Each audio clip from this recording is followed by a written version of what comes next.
ଆଜିର ମିନି ବ୍ଲଗ୍ରେ କ'ଣ ଅଛି ଚାଲନ୍ତୁ ଦେଖିବା। ହାଣ୍ଡି ଧୁଆଧୁଇ ପୋଛାପୋଛି ହେଇକି ପଖାଳ ଖିଆ ହେଉଛି। ଯେହେତୁ ପଖାଳ ସବୁ ସରିଯାଇଛି ଆଉ ପଖାଳ ସହିତ ମୁଢ଼ି ଘାଣ୍ଟ ଆଉ ଟିକେ ଆଳୁ ଭଜା ହେଇଥିଲା।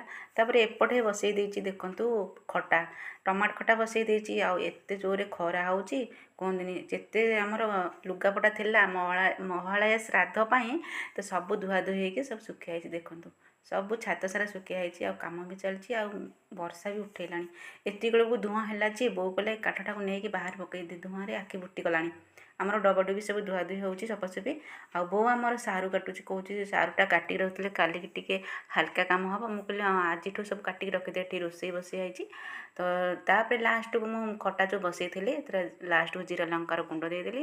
ତ ଭଲସେ ହେଇଗଲା ଆମର ଟମାଟୋ ଖଟା। ଆଉ ମୋତେ କିଛି ଭଲ ଲାଗିଲାନି, ଖାଇଲା ସବୁ ଦୁଇଟା ହେଲା। ଏତେ ଧୁଆଧୁଇ ପୋଛାପୋଛି ଘର ଦ୍ୱାରା ଝଡ଼ାଝଡ଼ି। ତ ସଜ ଭାତ ସହିତ ଲେମ୍ବୁ, ଲଙ୍କା, ରସୁଣ, କଞ୍ଚା ଲଙ୍କା ମଥି ଦେଇଛି ଆଉ କାକୁଡ଼ି। ତାକୁ ଟିକେ ମସ୍ତ ପାଗ ଦେଖେଇଛି ପାମ୍ପଡ଼। ଆଉ ଖାଇସାରିଲା ପରେ ଦେଖନ୍ତୁ ପାଗଟା ଏମିତି ଦେଇଛି।